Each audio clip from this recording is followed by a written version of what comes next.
তোমরা যারা কল্যাণ ইউনিভার্সিটির আন্ডারে বিভিন্ন কলেজগুলোতে থার্ড সেমিস্টারে পড়ছো এবং তোমাদের রাষ্ট্রবিজ্ঞানের মেইন পেপার রয়েছে জেনারেল কোর্সের, এবং যারা অনার্সের অনার্সের স্টুডেন্ট রয়েছে তোমাদের জিই পেপার হিসেবে রাষ্ট্রবিজ্ঞান বিষয়টি রয়েছে।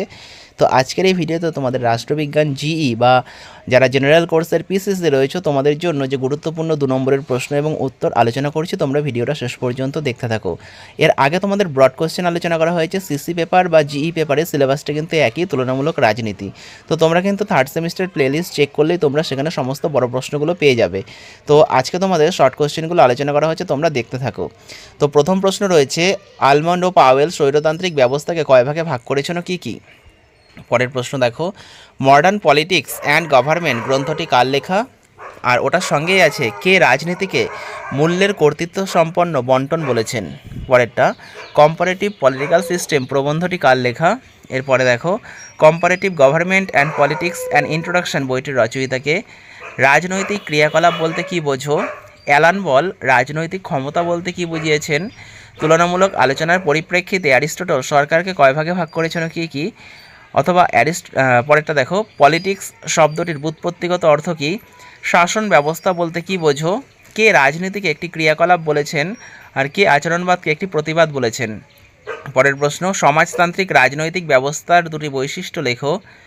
পরেরটা, সমাজতান্ত্রিক রাজনৈতিক ব্যবস্থা প্রচলিত আছে বিশ্বের এমন দুটি দেশের নাম লেখো। রাজনীতি আলোচনার ব্যবস্থাপক দৃষ্টিভঙ্গির প্রবক্তাকে? তার লেখা একটি গ্রন্থের নাম লেখো। পরেরটা, আমেরিকা যুক্তরাষ্ট্রের কেন্দ্র প্রবণতার কারণ কি? আমেরিকা যুক্তরাষ্ট্রে কিভাবে কেন্দ্র ও অঙ্গরাজ্যের মধ্যে ক্ষমতা বণ্টিত হয়েছে? চীনের জাতীয় গণকংগ্রেস কিভাবে গঠিত হয়? রাষ্ট্রপতি শাসিত শাসন ব্যবস্থার দুটি বৈশিষ্ট্য লেখো। যুক্তরাষ্ট্রের সংজ্ঞা দাও। যুক্তরাষ্ট্রীয় শাসন ব্যবস্থার গুণ বা বৈশিষ্ট্যগুলি কী কী? যুক্তরাষ্ট্রীয় শাসন ব্যবস্থার ত্রুটি বা অসুবিধাগুলি কী কী? এককেন্দ্রিক শাসন ব্যবস্থার সংজ্ঞা দাও। এককেন্দ্রিক শাসন ব্যবস্থার দুটি বৈশিষ্ট্য লেখো। যুক্তরাষ্ট্রীয় শাসন ব্যবস্থা কাকে বলে? যুক্তরাষ্ট্রীয় শাসন ব্যবস্থার দুটি বৈশিষ্ট্য লেখো। মন্ত্রিপরিষদ বা সংসদীয় শাসন ব্যবস্থা কাকে বলে? রাষ্ট্রপতি চালিত শাসন ব্যবস্থা কাকে বলে? রাষ্ট্রপতি চালিত শাসন ব্যবস্থার 4টি বৈশিষ্ট্য লেখো। ব্রিটেনে আইনের অনুশাসন বলতে কী বোঝো?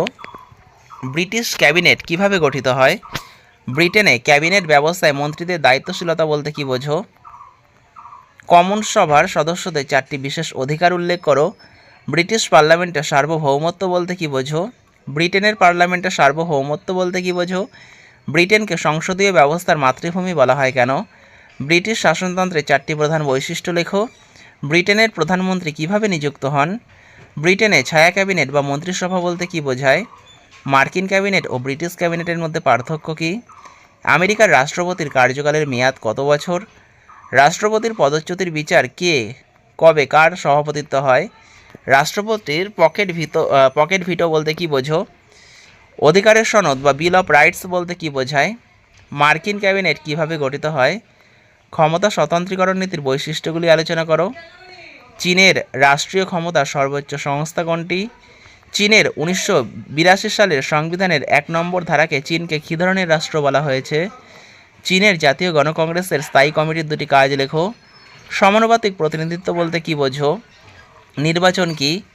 সর্বজনীন প্রাপ্তবয়স্কের ভোটাধিকার ব্যাখ্যা করো।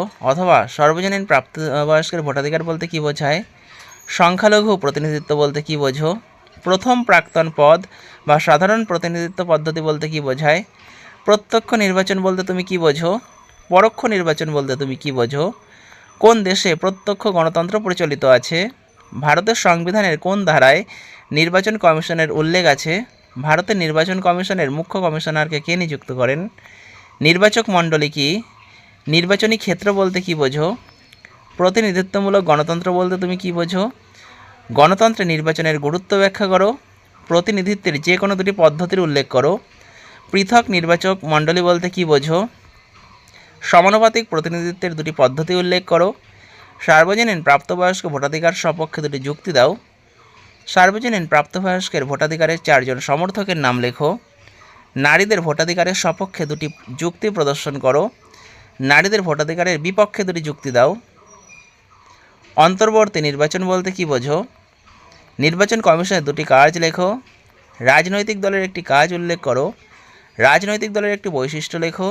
রাজনৈতিক দলের শ্রেণীবিভাগ করো। একদলীয় ব্যবস্থা কাকে বলে? দ্বিদলীয় ব্যবস্থা কাকে বলে? বহুদলীয় ব্যবস্থা কাকে বলে? আঞ্চলিক দল বলতে কি বোঝো? স্বার্থগোষ্ঠীর একটি কাজ লেখো। ভারতের দুটি রাজনৈতিক দলের নাম লেখো। ভারতের দুটি আঞ্চলিক রাজনৈতিক দলের নাম লেখো। কংগ্রেসের যে কোনো দুটি আদর্শ উল্লেখ করো। পশ্চিমবঙ্গের দুটি রাজ্য দলের নাম লেখো। ভারতীয় দল ব্যবস্থার দুটি প্রধান জোট উল্লেখ করো। ত্রিশঙ্কু লোকসভা কাকে বলে? ভারতে কোন ধরনের দল ব্যবস্থা বর্তমান? ভারতের দুটি চাপ সৃষ্টিকারী গোষ্ঠীর নাম লেখো। প্রথম লোকসভা নির্বাচন কবে অনুষ্ঠিত হয়? ব্যক্তিকেন্দ্রিক রাজনৈতিক দল কাকে বলে? ভারতে দলত্যাগ বিরোধী আইন কত খ্রিস্টাব্দে প্রণীত হয়? সর্বপ্রথম দল ব্যবস্থার উদ্ভব কোথায় ঘটে? পশ্চিমবঙ্গের দুটি রাজনৈতিক দলের নাম লেখো। বিশ্বায়ন কাকে বলে? আন্তর্জাতিক অর্থভাণ্ডার কাকে বলে? বিশ্বায়নের একটি কুফল লেখো। বিশ্বায়নের একটি সুফল লেখো। উদারীকরণ কাকে বলে? ভারতে বিশ্বায়নের সূচনা হয় কবে থেকে? বিশ্বায়নের সমর্থনকারী কয়েকটি দেশের নাম লেখো। কত সালে কোন কোন দেশের মধ্যে সিন্ধু জলবন্টন চুক্তি স্বাক্ষরিত হয়? বিশ্বব্যাংকের দুটি প্রধান কাজ লেখো। কয়েকটি মৌলিক নীতি উল্লেখ করো। মুক্তবাজার অর্থনীতি কাকে বলে? বিশ্বায়নের নীতি ভারতীয় অর্থনীতির ওপর যে প্রভাব ফেলেছে তা উল্লেখ করো। আন্তর্জাতিক অর্থভাণ্ডারের দুটি প্রধান কাজ লেখো। আন্তর্জাতিক ফিনান্স কর্পোরেশন কি? গ্যাট কি? ভারতের পেটেন্ট আইন কোন সালে প্রণীত হয়? এই আইন অনুযায়ী পেটেন্টের সময়সীমা কত ছিল? ট্রেডমার্ক কাকে বলে? বিশ্বব্যাংকের কার্যনির্বাহী পরিচালক মণ্ডলী কি? আউটসোর্সিং মানে কি? বহুজাতিক সংস্থা কি? তো তোমরা এই প্রশ্নগুলো খাতায় লিখে মুখস্থ করতে থাকো, তোমরা পরীক্ষায় এর মধ্যে থেকে অবশ্যই কমন পাবে। আর তোমরা যারা মনে করছো এই পিডিএফ কপিটা সংগ্রহ করবে, তো সেক্ষেত্রে তোমরা স্ক্রিনে দেওয়া নম্বরে 150 টাকা পেমেন্ট করে হোয়াটসঅ্যাপে তার স্ক্রিনশট পাঠাও, তোমাদের পিডিএফ কপিটি পাঠিয়ে দেওয়া হবে। এর মধ্যেই 2 নম্বরের প্রশ্নগুলো ছাড়াও তোমরা 5 নম্বর 10 নম্বরের সমস্ত প্রশ্ন উত্তরগুলো পেয়ে যাবে। আর তোমরা যারা মনে করছো থার্ড সেমিস্টারের বিভিন্ন বিষয়ে সাজেশন সংগ্রহ করবে, তো সেক্ষেত্রেও তোমরা স্ক্রিনে দেওয়া নম্বরে যোগাযোগ করো।